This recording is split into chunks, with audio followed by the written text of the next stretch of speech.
Chapter 18 જ્યારે તમે ગમે તેમાં વિશ્વાસ કરશો, કલ્પનાઓને મહત્ત્વ આપવું અને શા માટે વાર્તાઓ આંકડાઓ કરતાં વધુ અસરકારક છે. કલ્પના કરો કે એક એલિયનને પૃથ્વી પર મોકલવામાં આવ્યો. તેનું એક જ કામ છે આપણા અર્થતંત્ર પર નજર રાખવી. તે ન્યૂયોર્ક શહેર પર ધ્યાન આપવાનું શરૂ કરે તેમજ 2007થી 2009 દરમિયાન તેના અર્થતંત્રમાં શું ફેરફાર થયો તે જાણે. 2007માં તે ન્યૂ યર્સ ઇવના દિવસે ટાઈમ સ્ક્વેર તરફ આંટો મારવા નીકળે છે. તે એક સાથે હજારો ખુશ લોકોને જુએ છે. આખો રસ્તો રંગબેરંગી લાઇટ્સથી ઝગમગી રહ્યો છે. ફટાકડા ફૂટી રહ્યા છે અને મોટા મોટા બિલબોર્ડ લાગેલા છે તેમજ ટીવી કેમેરા પણ છે. તેને બધું સરખું લાગે છે. કોઈ મોટો ફર્ક નથી દેખાતો. તેણે એટલા જ ન્યૂયોર્ક વાસીઓને આખો દિવસ શહેરમાં કામ કરતા જોયા છે. અનેક લોકો અનેક પ્રકારની બિલ્ડિંગમાં બેસીને કામ કરી રહ્યા છે.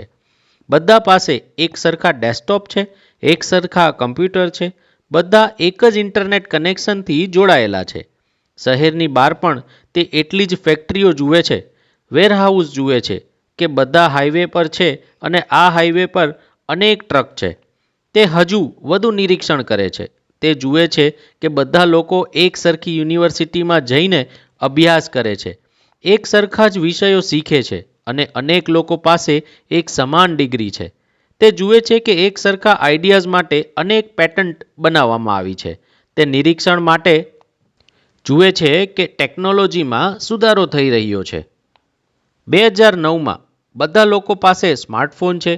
તે જુએ છે કે 2007માં સ્માર્ટફોન ન હતા. કોમ્પ્યુટર હવે વધુ ઝડપી થઈ ગયા છે. દવાઓ વધારે સારી થઈ ગઈ છે. કાર વધુ ગેસ માઇલેજ આપે છે. સોલાર અને અન્ય ટેકનોલોજી ઉત્તમ રીતે સુધરી રહી છે. સોશિયલ મીડિયા લોકોના જીવનનું ભાગ બની ગયું છે. તે એક દેશ પરથી પસાર થાય છે ત્યાં પણ આ જ પરિસ્થિતિ જુએ છે. આખા વિશ્વમાં કોઈને કોઈ રીતે આવું જ બધું થઈ રહ્યું છે.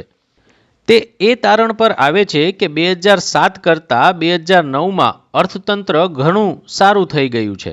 પછી તે આંકડાઓ પર નજર નાખે છે. આશ્ચર્ય સાથે તેને ખબર પડે છે કે 2007 કરતાં 2009માં યુએસમાં $16 ટ્રિલિયન લોકો વધુ ગરીબ છે. તેને વિશ્વાસ નથી આવતો કે 10 મિલિયન અમેરિકન નાગરિકો પાસે નોકરી જ નથી.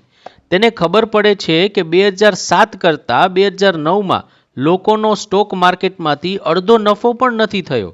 તેને નથી સમજાતું કે કઈ રીતે લોકોનું વર્તન અને અર્થતંત્રમાં આટલો મોટો તફાવત છે. તે કહે છે, મને નથી સમજાતું. મેં ઘણા શહેર જોઈ લીધા, મેં ફેક્ટરીઓ જોઈ લીધી. બધા લોકો પાસે સરખું જ્ઞાન, સમાન સાધનો અને સમાન આઈડિયાઝ છે. કંઈ બદલાયું નથી. તો પછી તમે શા માટે ગરીબ છો? તમે શા માટે નિરાશાવાદી છો? જોકે એલિયન 2007થી 2009ના ગાળામાં એક બદલાવ જોઈ શક્યો ન હતો. તે છે આપણે દરેક આપણી જાતને અર્થતંત્ર વિશેની જે વાર્તા કહી તે.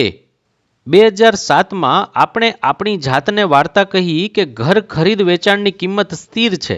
બેંકમાંથી લોન લેવામાં આવવાની સાવધાની રાખવાની છે. નાણાકીય ક્ષેત્રમાં માર્કેટમાં અત્યારે ચોક્કસ જોખમની ગણતરી કરી શકાય તેમ છે. 2009માં આપણે આ વાર્તા પર વિશ્વાસ કરવાનું બંધ કરી દીધું. બસ આટલું જ બદલાયું હતું. પણ તેના કારણે બધો જ બદલાવ આવી ગયો. એકવાર એવી ખબર પડી કે મકાનના ભાવ ઘટવા લાગ્યા છે, લોનના દર વધવા લાગ્યા છે, બેંકે નાણાં ગુમાવી દીધા છે. તેથી તેઓએ ધંધાર્થીઓને નાણાંની લોન આપવાનું બંધ કર્યું છે.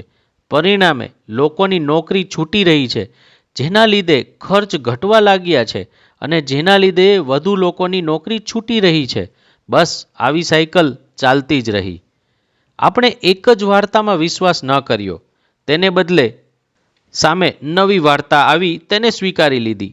જેના લીધે 2007ની જેમ 2009માં સમૃદ્ધિ કે વિકાસ ન થયો. અર્થતંત્રમાં 80 વર્ષમાં આ સૌથી ખરાબ વર્ષ હતું. આ થોડું અલગ છે.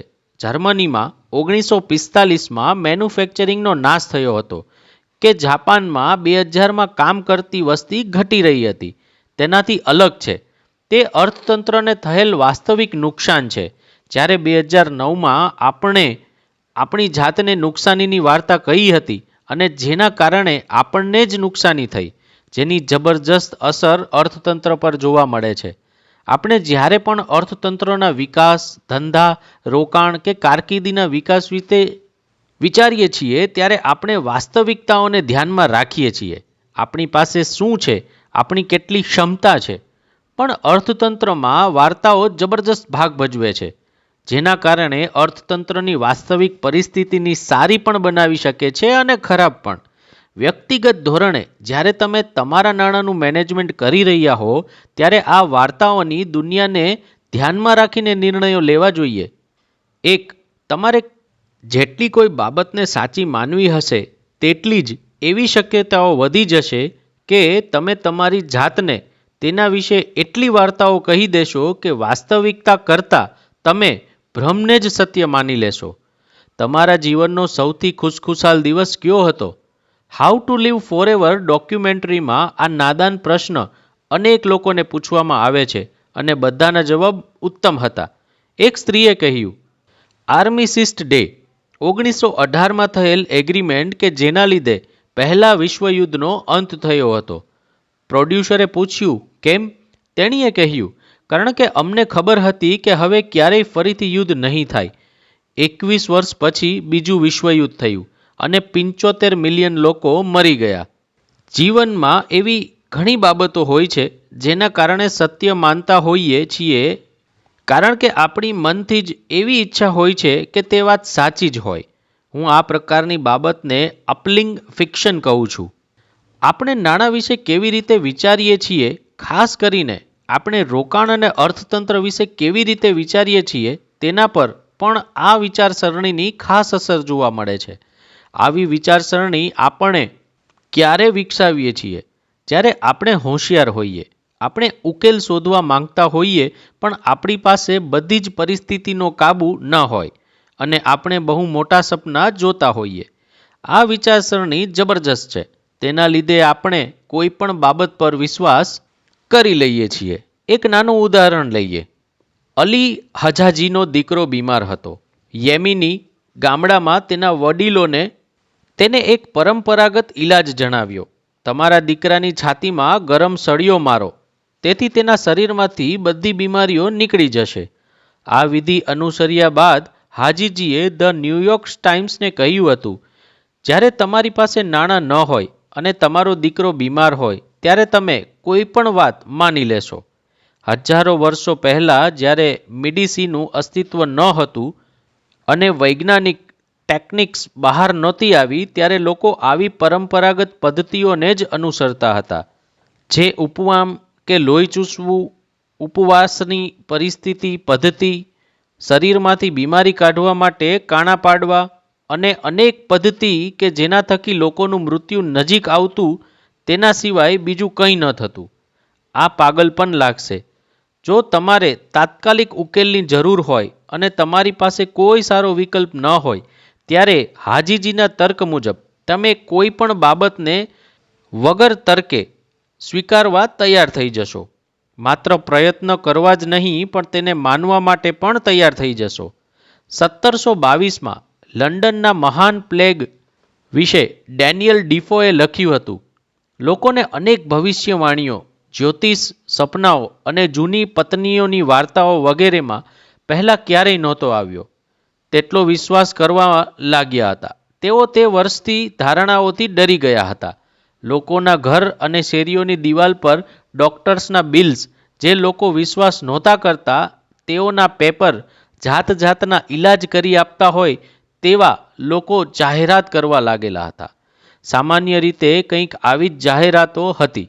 પ્લેગ ન થાય તેવી ચોક્કસ દવા, ક્યારેય ઇન્ફેક્શન ન થાય તેવી દવા, ભ્રષ્ટાચારની હવાના વિરોધમાં સર્વભૌમ સૌહાર્દમાં હતી. 18 મહિનામાં પ્લેગના લીધે ચોથા ભાગના લંડન રહેવાસીઓ મૃત્યુ પામ્યા હતા. જ્યારે વધુ વધારે જોખમ હોય ત્યારે ગમે તે વાત માનવા તૈયાર થઈ જશે. હવે એ વિચારો કે આપણા નાણાકીય નિર્ણયોમાં મર્યાદિત માહિતી અને તાત્કાલિક ઉકેલની જરૂરિયાતથી શું અસર થાય છે.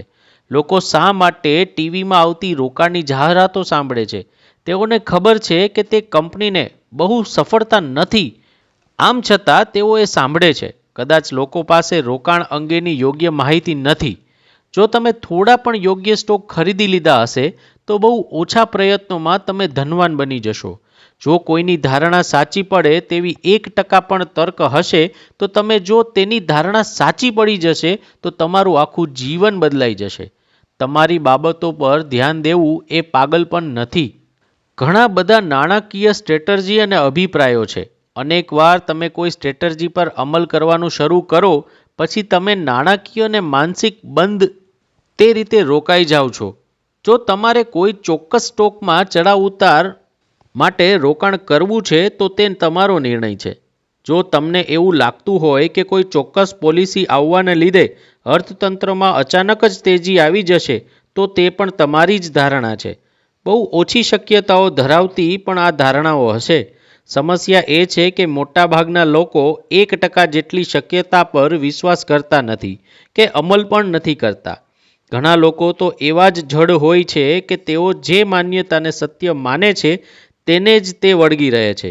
તેઓ આવું એટલા માટે કરે છે કારણ કે તેને લાગે છે કે તેઓને વધુ પરિણામ અને મોટું પરિણામ મળવાનું છે. રોકાણમાં જ એવું શક્ય છે કે તમને દરરોજ મોટા ફાયદાઓ મેળવવાની તક મળશે. લોકો નાણાકીય દંભમાં એટલો બધો વિશ્વાસ કરી લે છે કે તેઓ એટલો જ વિશ્વાસ ક્યારે હવામાનના સમાચારમાં પણ નહીં કરતા હોય, કારણ કે તેઓના મતે સ્ટોક માર્કેટમાંથી આવતા અઠવાડિયે ચોક્કસ કેટલો નફો થશે તેનું અનુમાન લગાવવું આવતા અઠવાડિયે વરસાદ પડશે કે નહીં તેના અનુમાનથી અલગ છે. 2018માં અંતમાં 85% મ્યુચ્યુઅલ ફંડમાંથી તેની ધારણા કરતાં બહુ ઓછો ફાયદો થયો હતો. આ આંકડાઓ વર્ષોથી વર્ષો જ ચાલ્યા રહ્યા છે. તમને લાગશે કે જો આટલું ઓછું પરફોર્મન્સ હોય તો બહુ ઓછા લોકો મ્યુચ્યુઅલ ફંડની સર્વિસ આપતા હશે અથવા તો આમાં બહુ વધુ નફો નહીં હોય. આમ છતાં આ ફંડમાં $5 ટ્રિલિયન કરતાં વધુ નાણાંનું રોકાણ થયેલું છે. તમને કોઈને એમ કહેશો કે હવે પછીના વોરન બફેટ બની શકે તેમ છે તો લોકો માની જશે અને મિલિયનથી વધુ લોકો પોતાના જીવનની બધી જ મૂડી આ ફંડમાં રોકી દેશે. બર્નિડ મેડોફનું ઉદાહરણ લો. તેની સ્કીમ આમ તો બધાને સમજાઈ ગઈ હતી. તેણે એવા રિટર્ન્સ દેખાડ્યા જેમાં ક્યારેય બદલાવ નહોતો થયો.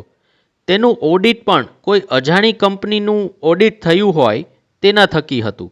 તેણે કઈ રીતે આટલું બધું રિટર્ન મળ્યું તેની માહિતી બહાર પાડવાની પણ જરૂર ના લાગી. આમ છતાં દુનિયાના ઉત્તમ રોકાણકારોમાં મેડોફનું નામ છે, જેણે બિલિયન ડોલર્સ રોકાણમાંથી કમાયા હતા. તેણે એક સારી વાર્તા કરી અને લોકો તેના પર વિશ્વાસ કરવા લાગ્યા. આ વાત પરથી સાબિત થાય છે કે શા માટે ભૂલ કરવાની છૂટ, ફ્લેક્સિબલ બનવું અને નાણાકીય સ્વનિર્ભરતા, જેની આપણે અગાઉના પ્રકરણમાં વાત કરી, તે આવશ્યક છે. તમે જેને સત્ય માનતા હો છો અને જે ખરેખર સત્ય હોય છે, આ બંને વચ્ચે ઘણો તફાવત છે. આ સમજ્યા બાદ જ તમે કોઈ પરિણામને સ્વીકારી શકશો. નહીં તો તમે તમારી જ બનાવેલી વાર્તાઓ અને માન્યતાનો શિકાર બનશો, કલ્પના અને ભ્રમમાં સરી પડશો. જ્યારે તમે કોઈ ધારણા બાંધતી વખતે ભૂલ કરવાની છૂટની માનસિકતા અપનાવો ત્યારે તમે એક રીતે વિચારવા લલચાશો. તમે જે પરિણામ મળશે તેની અપેક્ષાઓ રાખશો, તેના કરતાં પણ વધુ સારું નામ મળશે.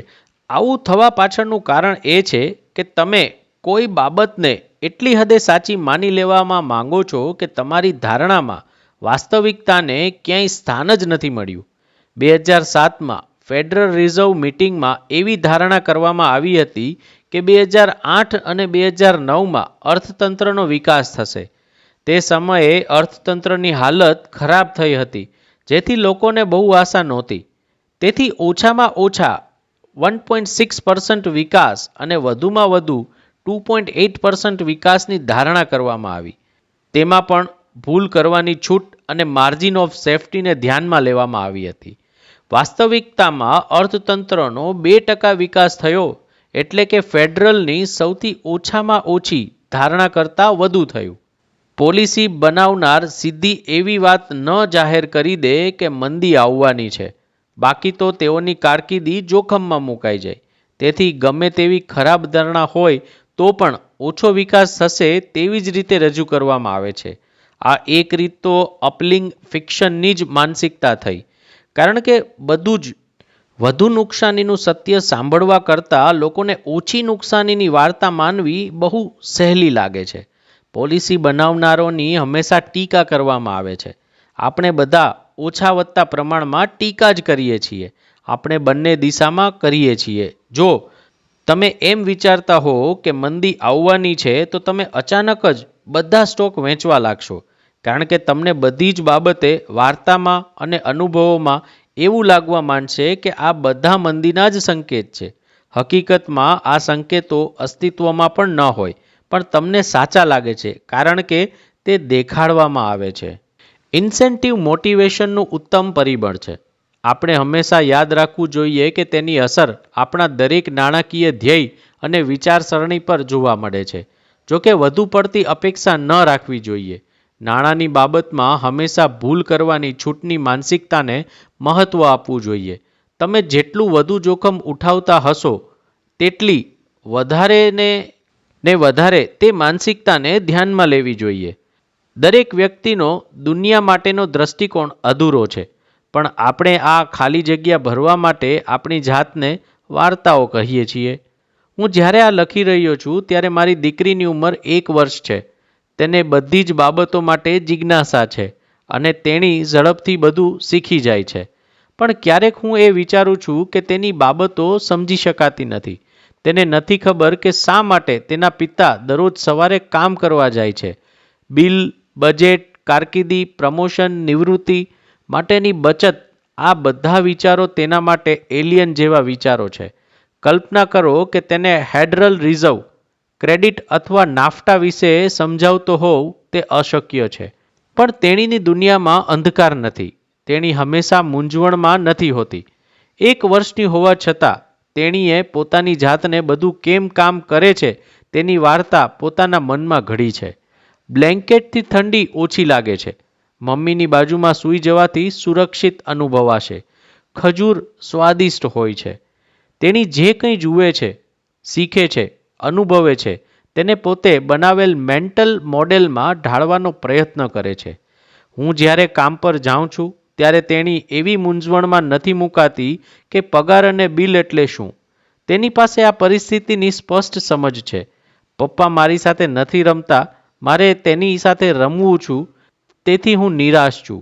તેને બહુ ઓછી માહિતી ખબર છે તેનું તેને ભાન નથી, કારણ કે તેણી પોતાની થોડી સમજ મુજબ પોતાની જાતને પરિસ્થિતિ અંગે વાર્તા કહે છે. આપણી ઉંમર ગમે તેટલી હોય, આપણે પણ આવું જ કરીએ છીએ.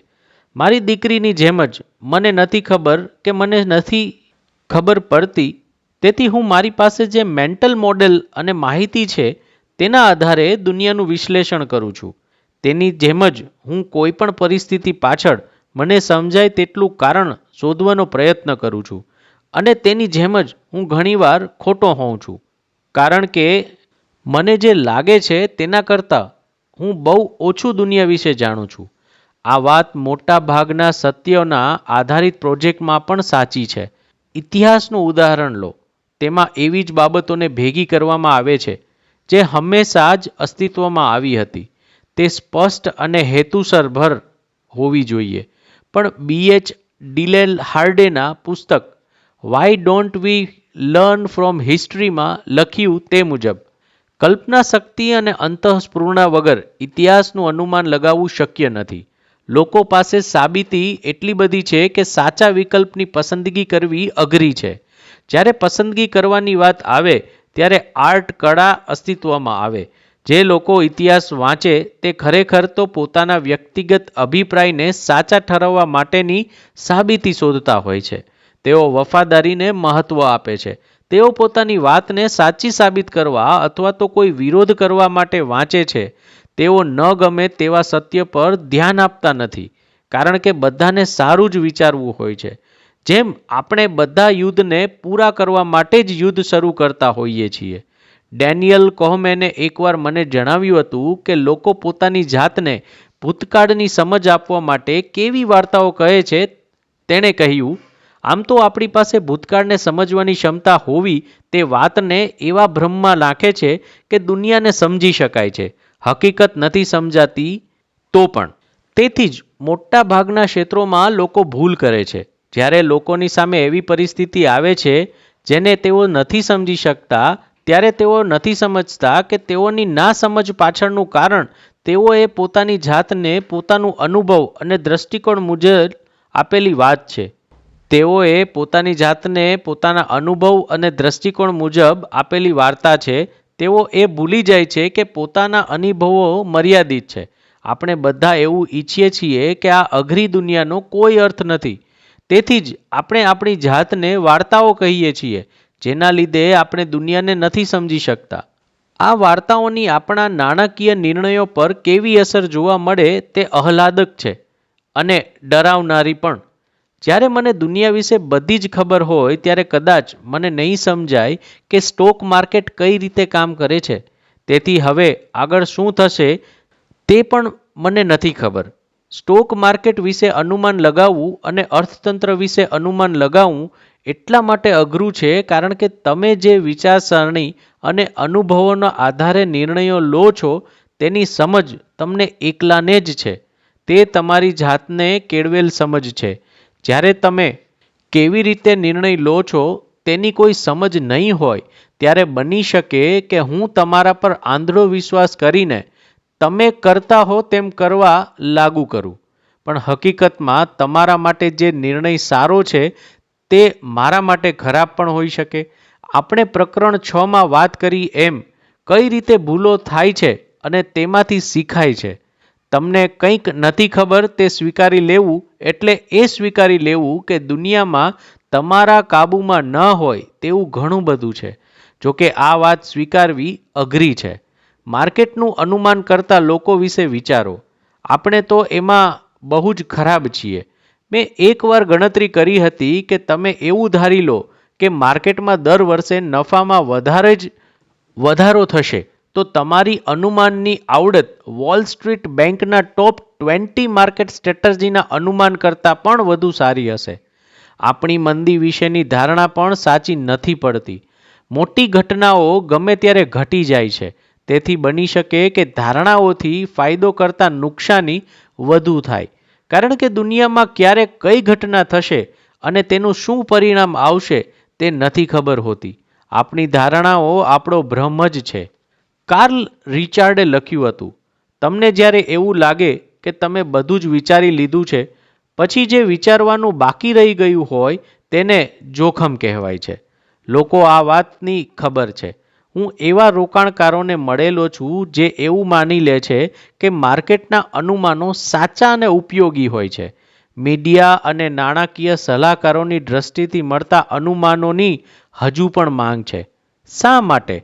મનોવૈજ્ઞાનિક ફ્લિક ટેકટોકરે કહ્યું હતું, આપણને એવું માનવામાં આવ્યું છે કે દુનિયા કાબૂ કરી શકાય તેવી અને અગાઉથી જ ધારણા કરી શકાય તેવી છે.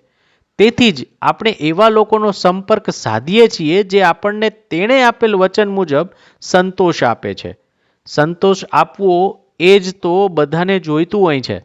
આપણી પાસે બધું જ કાબૂમાં છે તે આપણી એક ઇમોશનલ જરૂરિયાત છે. આપણે કોઈ સમસ્યાનું વિશ્લેષણ કરીએ ઉકેલ લાવવામાં નથી માંગતા. અનિશ્ચિતતાની લાગણીને કારણે કાબૂનો ભ્રમ આપણને વધુ સારો લાગે છે. તેથી આપણે આપણી જાતને એવી વાર્તા કહીએ છીએ કે બધું આપણા કાબૂમાં છે. ચોકસાઈ અને અનિશ્ચિતતાની વચ્ચેની મૂંઝવણ આમાં મહત્વનો ભાગ ભજવે છે. નાસાનું ન્યૂ હોરાઇઝન સ્પેસક્રાફ્ટ પ્લુટો પાસેથી 2 વર્ષ પહેલા પસાર થયું હતું. 9.5 વર્ષની આ મુસાફરીમાં તેઓને 3 બિલિયન માઇલ્સનું અંતર કાપ્યું. નાસાના મતે જાન્યુઆરી 2006માં આ ક્રાફ્ટ લોન્ચ થયું ત્યારે ધારણા કરતાં તેને 1 મિનિટ ઓછી લગાડી હતી. વિચાર કરો, આટલી લાંબા ગાળાની મુસાફરીમાં નાસાનું અનુમાન 99.99998% સાચું હતું. આ તો એવું થયું કે ન્યૂયોર્કની બોસ્ટન સુધીની મુસાફરીનું અનુમાન લગાવો અને તેમાં સેકન્ડના ચોથા ભાગનો જ ફરક આવે. પણ એસ્ટ્રોફિઝિક્સમાં આ ચોક્કસ મહત્વનું છે. તેમાં માનવીના વર્તન અને લાગણી હાવી ન થવા જોઈએ, જે રીતે નાણાકીય નિર્ણયોમાં થઈ જાય છે. ધંધો, અર્થતંત્ર અને રોકાણની બાબતોમાં અનિશ્ચિતતાઓ હોય છે, જેમાં કોઈ ચોક્કસ નિર્ણયને સમજવા માટે સ્પષ્ટ ફોર્મ્યુલા નથી હોતી.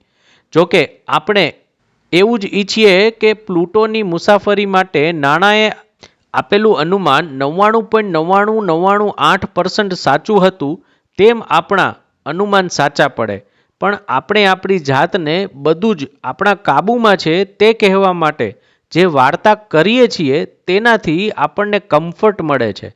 આ જ વાત નાણાંમાં પણ લાગુ પડે છે. કાહમેને એકવાર એ રજૂઆત કરી હતી કે આ વાર્તાઓ ક્યાં લઈ જાય છે. આપણે આયોજન કરતી વખતે આપણે શું કરવું અને શું કરી શકીએ છીએ તે જ વિચારીએ છીએ. બીજા લોકોના આયોજન અને આવડતની પણ આપણા પરિણામ પર શું અસર થશે તે ધ્યાનમાં લેવાનું ચૂકી જઈએ છીએ. ભૂતકાળને કહેતી વખતે અને ભવિષ્યની ધારણા કરતી વખતે આપણે આવડત અને નસીબ પર ભાગ ભજવીએ તે ભૂલી જઈએ છીએ. આપણને જે ખબર છે તેના પર આપણે ધ્યાન આપીએ છીએ અને જે નથી ખબર તેને અવગણી દઈએ છીએ, જેના કારણે આપણને આપણી માન્યતાઓ પર વધુ અસર અને ભરોસો હોય છે. તેને એ પણ સમજાવ્યું કે તેની આપણા ધંધા પર કેવી રીતે અસર પડે છે. મને એકવાર કંપનીના સ્થાપકો અને સ્ટાર્ટઅપમાં ભાગ લેનાર લોકોને એક પ્રશ્ન પૂછવાની તક મળી. તમે તમારી કંપનીમાં જે કાંઈ કામ અને પ્રયત્નો કરો છો તેનાથી તમને જે પરિણામ મળે છે તે કેટલા ટકા તમારા પ્રયત્નો સાથે સંકળાયેલા છે? આ પ્રશ્નનો જવાબ સરળ છે અને મને તરત જ મળતો ક્યારેય જવાબ 80%થી ઓછો નથી હોતો. જ્યારે તેઓને તેની સફળતાની ખાતરી ન હોય ત્યારે પણ તેઓ એવું જ વિચારે છે કે તેનું નસીબ તેના જ હાથમાં છે. તેઓ ખોટા છે. સ્ટાર્ટઅપની સફળતાનો આધાર હરીફોની સફળતા અને માર્કેટમાં આવતા બદલાવો પર છે, અને સાથોસાથ પોતાના પ્રયત્નો તો પણ ખરી જ. આમ છતાં ઉદ્યોગ સાહસિકો પોતે જે રીતે જાણે તેના પર વધુ ધ્યાન આપે છે. તેઓનો આયોજન, એક્શન, તક અને આવનાર પડકારો જેમ કે નાણાં ક્યાંથી લાવવા, તેઓ પોતાના હરીફો વિશે બહુ ઓછું જાણતા હોય છે. તેથી તેઓ ભવિષ્યનું પણ આવું જ વિચારતા હોય છે. અને એવું નથી વિચારતા કે એવું ભવિષ્ય પણ નથી જેમાં હરીફો ના હોય. આપણે બધા પણ ઘણા અંશે આવું જ કરતા હોઈએ છીએ. અને મારી દીકરીની જેમ આપણને તેનાથી કોઈ ફરક પડતો નથી. આપણે આંધળા બનીને કે મૂંઝવણમાં આંટા મારતા નથી. આપણને જેટલી ખબર છે તેના આધારે આપણે દુનિયાને સમજીએ છીએ. જો એવું ન હોત તો તમે સવારે ખુશખુશાલ મૂડમાં જાગી શક્યા ન હોય. પણ શું પૃથ્વી પર એલિયન આંટા મારે છે? જે વ્યક્તિ આત્મવિશ્વાસથી એવું માને છે કે તે કંઈ પણ જોઈને પોતાના મનને વાર્તા કરી રહ્યો છે તે સાચી જ છે, તો તે સંપૂર્ણપણે ખોટા છે. કારણ કે તેને એ નથી ખબર કે બીજા લોકોના મનમાં શું ચાલે છે. આ વ્યક્તિ આપણે જ છીએ.